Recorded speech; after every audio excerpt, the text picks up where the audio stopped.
নমস্কার বন্ধুরা, রমার রান্নাঘরে সকলকে স্বাগত। আজকে আমি যে রান্নার রেসিপিটা দেখাবো সেটা হচ্ছে দেখুন পালং শাক বেগুন দিয়ে বড়ি দিয়ে ভাজা। তা কিভাবে পালং শাকের তো আপনারা তো অনেকেই খেয়েছেন, পালং শাকের তরকারি, পালং শাকের চচ্চড়ি, পালং শাকের ঘন্ট, এমনিও পালং শাক এমনিও প্লেন ভাজা। কিন্তু আজকে আমি যেটা করব নতুনত্ব সেইটা দেখুন আপনারা, প্রচণ্ড একটা ভালো রেসিপি আর খেতে দুর্দান্ত লাগে। তা আমি কিভাবে করছি সেইটা আপনাদের সামনে দেখাচ্ছি, আপনারা দেখুন এইভাবে করে খাবেন। তা আমি প্রথমে দেখুন কড়াই বসিয়ে দিয়েছি। এবার আমি কড়াইতে তেল দিচ্ছি, সর্ষের তেল একটু,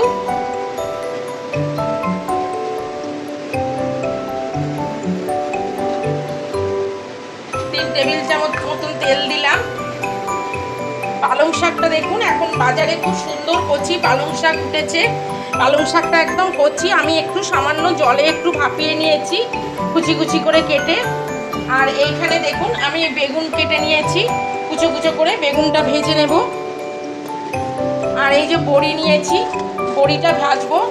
ফোড়নের জন্য 5 ফোড়ন নিয়েছি, 2টো শুকনো লঙ্কা। তাই এইবারে দেখুন আমি বড়িটা প্রথম আগে ভেজে তুলে রাখছি।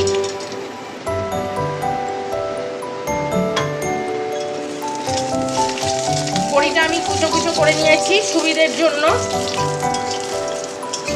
আপনারা যদি মনে করেন এরম আগেও ভেঙে নিতে পারেন, না হলে পরে ভাজার পরেও আপনারা এরম ভেঙে নিতে পারেন, কোনো অসুবিধা নেই।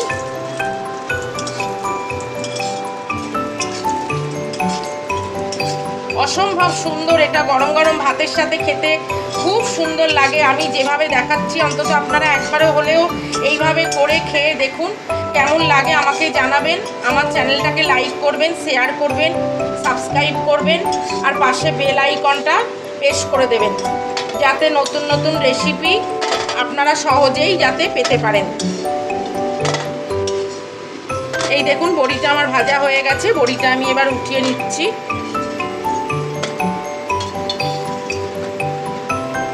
একদম সিম্পল রান্না, অথচ খেতে দুর্দান্ত লাগে। এইবারে এই তেলের মধ্যেই আমি এবার বেগুনটা ছেড়ে দিচ্ছি, ভেজে নেব একটু।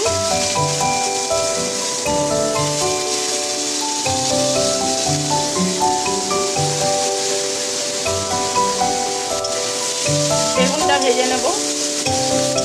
এই যে দেখুন বন্ধুরা, বেগুনটা আমার ভাজা হয়ে গেছে। বেগুনটায় আমি নুন হলুদ ধুয়ে বেগুনটা নুন হলুদ মাখিয়ে রেখেছিলাম, নিয়ে এবার এই যে তেলের মধ্যে ভেজে নিলাম। এইবার আমি বেগুনটা দেখুন তুলে নিচ্ছি। বেগুনটা আমার ভাজা হয়ে গেছে।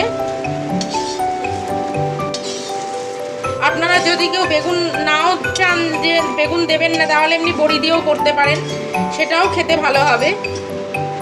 এবারে দেখুন সামান্য আর একটু তেল দিচ্ছি। তেলের মধ্যে দেখুন শুকনো লঙ্কা 2টো ফাটিয়ে দিলাম। আর এই যে একটু 5 ফোড়ন দিচ্ছি। এবারে দেখুন আমি এই শাকটা দিয়ে দিচ্ছি।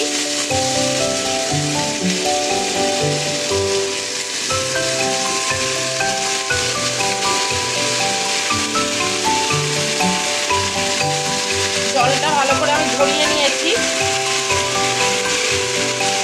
আপনাদের কাছে এরকম ঝাঁঝরি থাকলে, না হলে প্লাস্টিকের ঝুড়ি থাকলে সেটাতেও ঝরিয়ে নিতে পারেন। জলটা মোট কথা ঝরিয়ে নিতে হবে ভালো করে।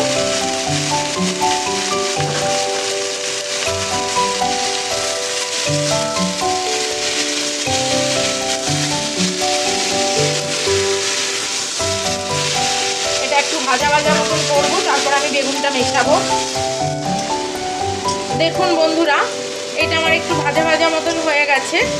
এইবারে আমি এর মধ্যে একটু অল্পর ওপরে নুন দিচ্ছি, সামান্য। নুনটা আপনারা বুঝে দেবেন। আর অল্প করে একটু সামান্য একটু চিনি দিচ্ছি, কেন শাক মানেই একটু চিনি দিতে হয়। এই অল্প করে একটু চিনি দিয়ে দিলাম।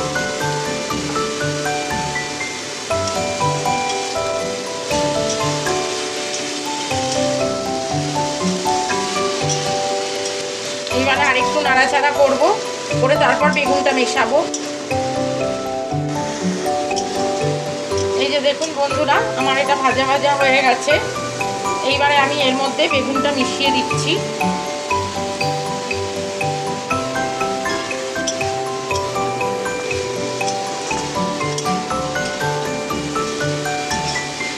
বেগুনটা মিশিয়ে দিলাম। এরপরে দেখুন আমি বড়িটাও দিয়ে দিচ্ছি, বড়িটা যেটা ভেজে রেখেছিলাম বড়িটাও মিশিয়ে দিলাম। অসম্ভব সুন্দর এটা খেতে হয়। আমি ঠিক যেইরকমভাবে করলাম আপনারা ঠিক এইভাবে করুন, করে খান। খেয়ে কেমন লাগে আমায় কমেন্ট করে জানাবেন। আমার চ্যানেলটাকে লাইক করবেন, শেয়ার করবেন, সাবস্ক্রাইব করবেন, পাশে বেল আইকনটা প্রেস করে দেবেন। এটা হয়ে গেছে। এই একদম লাস্টে দেখুন একটু পোস্ত শুকনো ওপর থেকে এই যে ছড়িয়ে দিচ্ছি। পুরোটা দেখুন আমার একদম রান্নাটা কমপ্লিট হয়ে গেল।